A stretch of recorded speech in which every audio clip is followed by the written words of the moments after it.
Marco, Sean, how you, are you you doing? seem you seem so far away. I am. This is not Uh, my usual office. the I background feel is quite like I different. am. I'm close to our next destination. That's There how you I go. feel. And you are where I want to be, but that's another story. Hopefully I'll get a chance to connect with you there. I think our guest Parul and I were just talking about how we've both spent some time in Florence, and so I hope you're enjoying that. And you're closer to London. I'm Exactly. not That's far what I was. behind you. Not far behind you. Yeah, yeah, a Where are little you right longer.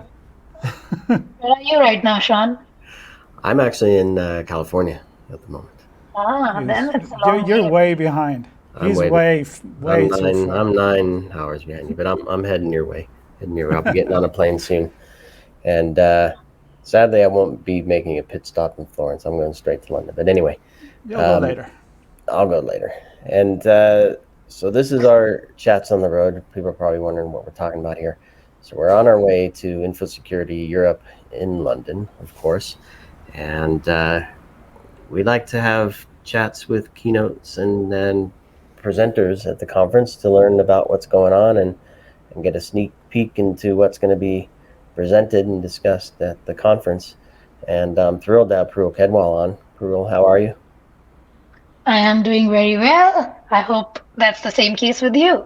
Yes, I think we're both very well, in fact, and Lovely. excited to meet and see you in person in London. For those who don't know you, maybe a brief introduction: who you are, what you're up to, and we'll go from there.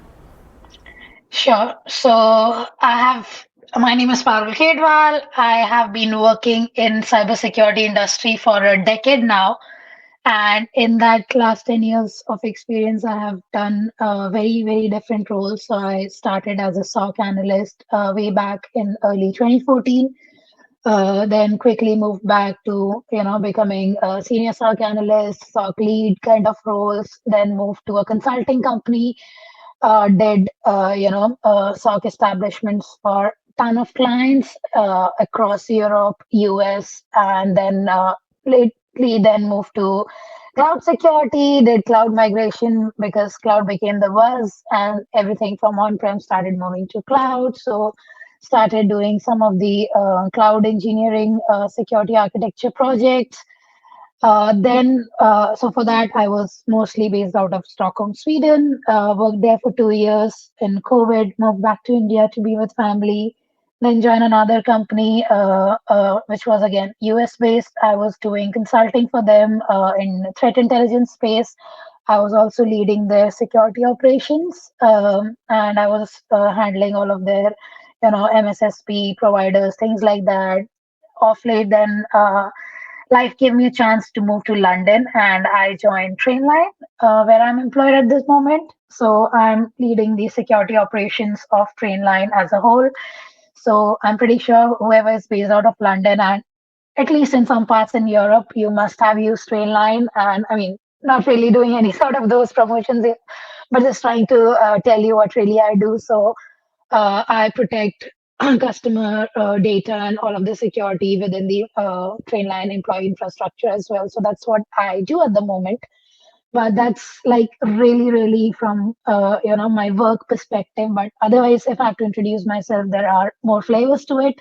So I like meeting people. I like talking to people, which is why I'm here today. Which is why I do conferences. I've been a part of ISACA Bangalore chapter, and now recently joined ISACA UK chapter as well. And I really love talking about security. I've done a couple of courses. I've designed a couple of courses, and sold them to. I can't really code the companies, but yeah, sold it to them for their internal training. So speaking about security is my passion, and definitely that is what I'm going to be doing it today as well. So yeah, I think that's about me. Unless you have any questions. I have loads of No, questions. that's it. Podcast is done. You told us everything we needed to know. Thank you Yeah, very much. no, I'm thrilled to hear the Asaka. It's a great organization. They do good things for the industry, and Yeah, congratulations on getting the speaking spot at Infosecurity Europe as well. I'm curious, a lot of Security Operations Center, threat intelligence, security operations in general, it sounds like as well. And then the session is around passwordless auth and multi-factor, which is very specific. And I don't know, maybe not directly. There are events, of course, for access and authentication in the SOC, but why this particular topic so focused on that? Is there a passion there, or some findings, or something interesting that led you to that? I think it's a combination of all of these things. So, as a SOC lead, what do you think the kind of incidents that bother me the most?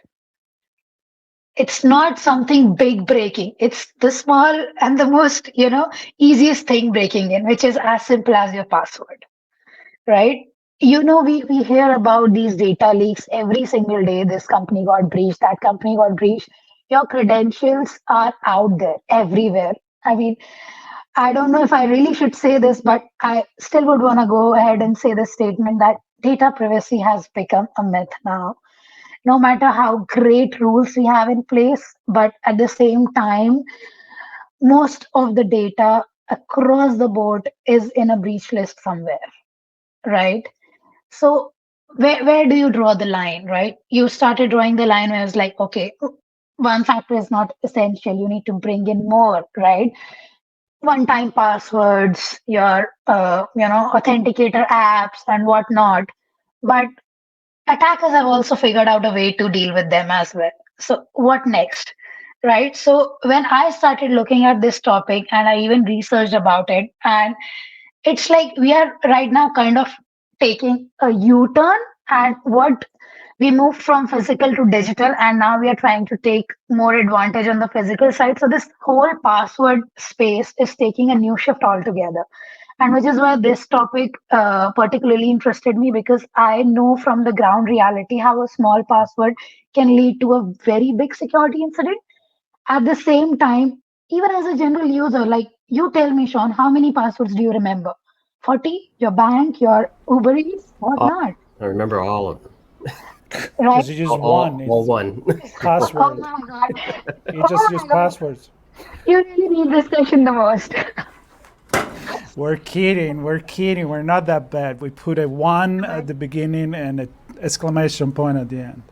Yeah, but it's again, there's just so much talk around that, what really you want to do with the passwords. There have been always buzzwords like you don't really use a single password, use passphrases. For you, it's easy to remember, I don't like pineapple on my pizza at the rate 236, rather than you remembering combination of your name plus your wife's name plus your dog's name, or I don't know whatsoever, right? So it's taking a whole new shift, and there are a lot of topics that needs to be discussed. There are a lot of topics that people need to be aware about, right? There are a lot of technologies which are coming up. So Fido has done really amazing job in bringing up phishing resistant MFA. So Fido is basically, I think, first identity online. That's what it stands for. I'm sorry if I'm not quoting it correct, because that's what I remember vaguely. But yeah, so I mean, there's a lot to discuss in this space. I've just thrown a very few keywords, but if you look at the agenda of the session as well, you would get to know there's a lot in this space which is happening. You're So let correct. me It is fast identity online. let me ask you something. Like, how do we get here? It's a very long time I hear password are not, not good. I Yeah, also know that password were used during the Roman Empire, or maybe even earlier than that, to authorize entrance somewhere when you couldn't see someone behind a wall or a door or whatever. And I understand that. That wasn't the technology. It wasn't like, oh, let me see your iris or let me scan your finger or whatever. But I feel like we had this technology now for a while, and I don't know, are we actually getting to drop the password finally? Or what is it are holding this industry into still using password? I think there are a couple of things which is holding the industry back. First and foremost, it's the resistance from the user side. Because tomorrow, if I told you that you cannot do your bank transactions with a password, but you need to have a pass key or a physical device, you might get immediately bothered that what if this device is lost, right? What if I lose this key?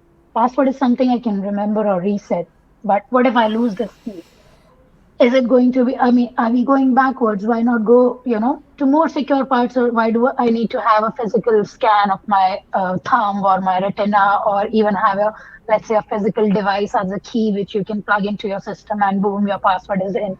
What if somebody steals that? So there's a lot of reluctance from the user community side. Reason being, there's not enough communication. There's not a good story being told to them, especially by the security preachers, the vendors who are bringing this technology. And overall, there is, I think, less awareness in this space as a whole. So I think that is one area because of which people are not really ready to implement this. Secondly, it's also about with new technologies would definitely come new threats, right? How ready are we to handle more sensitive data? For example, GDPR says that even your password, your passports, your full name and password as a passport number as a combination cannot be stored in the same place, right? Because these two together can reveal your identity to another level. You have to be, compliant with certain regulations to be able to store them in the same place. Now, if I, as a person or as a company, want to store your fingerprints, want to store your biometrics, like, right? Am I capable of having an infrastructure which can deal with the security compliance requirements? Maybe, maybe not.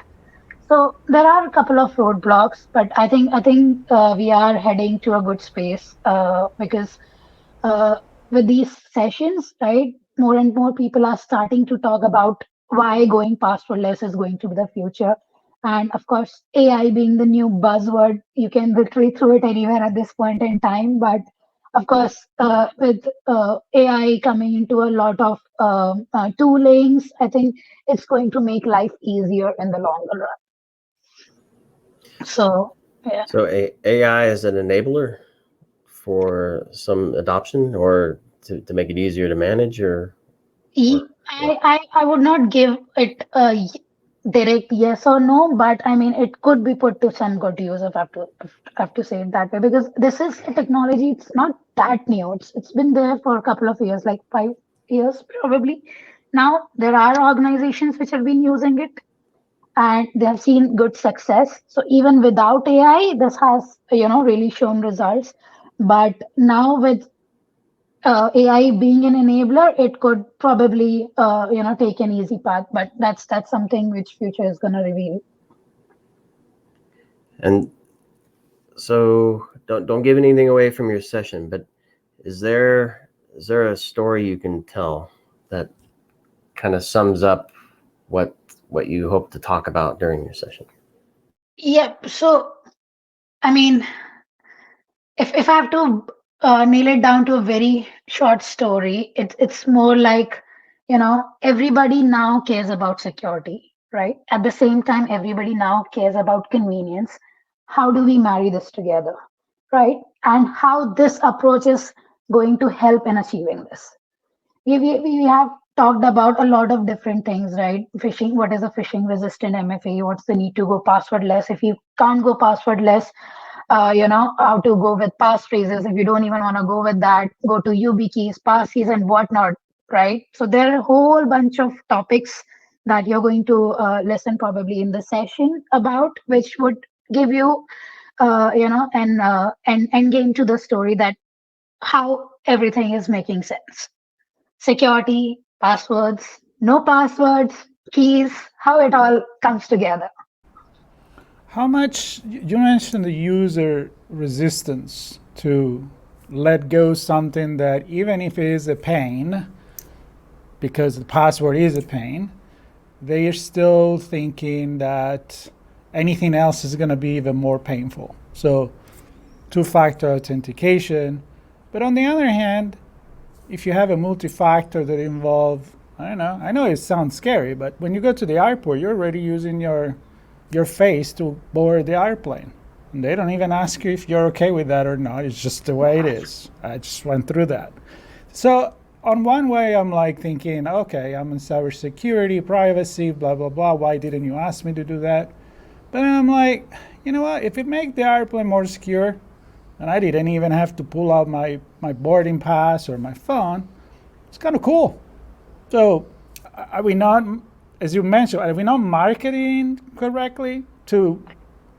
I think marketing was not the word, but I think I did use a word called like we are not telling the right story to the users. Well, but I'm in marketing, so for me that's also telling the right story, right? That way. Yes, and it's also about, I don't know, probably it's more about trust, right? When Yes, you're yeah. going to airport security, you have probably little more trust that it's an airport. It would be regulated by government authorities. There would be regular checks. But when it's let's say a small vendor from which you order food, would you have the same level of trust? Maybe Right, yes. not, right? So that could be one barring factor for people to not really I, buy. I wouldn't want to do retina scan to buy an espresso on a bar tomorrow, but I think to go on a plane, I I don't would know. I need probably an go. espresso. Probably, You'll give away your retina for an espresso? Okay. Yeah. probably 20 years down the line, probably you walk away into a Pret with your iris, your bank account is linked, and you get just Probably. pick the coffee and go away. You don't know. Yeah, probably. That's possible. That's definitely possible. Or a pint at a pub, maybe. I don't know. We'll see. All right. Well, Parul, can you give us, as we wrap here, can you give us a sense of who you're speaking to during your session? So clearly, you have a lot of operations and security management background. Your co-presenter Raul looks at ID and access management, so he has more Yeah. of it, but that perspective. So who's there? Is this practitioners? Is it security leaders, operations center folks? Who are you I'm speaking not, to? I'm not really directly spoken with him yet, so we have upcoming moderation session coming up where we would discuss more about what really his experiences are, what my thoughts are. But he comes from a consulting background and he has implemented identity and access management solutions for a ton of clients. So I think he would definitely know the pain points that from an organization side, how easy or not so easy the approach is going to be and what the future road would look like. So I'm kind of more interested to even hear that side of the story as well. Yeah, because there's what's the strategy? How does it support the business? How do we put policies and start to implement the controls? And then you have this helps us ensure security by monitoring and tying it back to the rest of the operations. It's gonna be a great conversation. That's why I picked it. I'm glad you were able to join us. All of this is, of course, going to tie back to all of security monitoring because, when MFA goes bad, there's a lot of phishing. So all of this is tied back together to your credential security in the first place. Make it easier for the analyst. Definitely. I love it. Well, this session is called MFA 2FA, Passwordless Authentication, Rising to the Next Level of Protection. That's on Thursday the 6th at 1:15 local time there in London. And Parul, congratulations again on getting this spot to tell these stories and help folks, along with Raul, kind of marry these two sides of the coin together. My pleasure. Well, we will see you soon enough, and we're very excited for another successful Infosecurity Europe. That will be, Sean, our 6th one, I believe. So Number 6, exactly. Number 6. Exactly. Yep, we're that old. So I know you can tell. Mine is second one. Last time I was a visitor, this time I'm a speaker, so I think that's a good progress. that's wonderful. That's wonderful. Congratulations on that. And we're looking definitely forward to see you there and have an in-person in person 5 minutes, hopefully, out of your busy schedule to say hi. And to everybody else, if you can be in London, we will be there. If you can't, you want to follow us, because we will tell you what's going on, and everybody win. There's going to be a lot going on, Marco. I know. I'm ready. I know, I'm ready. me too. Ready. All right. Well, thanks, Parul, for taking this time and for taking the time at the conference to share your stories. Thanks, everybody, for listening and watching our chats on the road to Infosecurity Europe in London. We will see you all soon. Please stay tuned, subscribe, share with your friends and enemies, and we'll catch you all there. Safe journey, everybody. Thank you.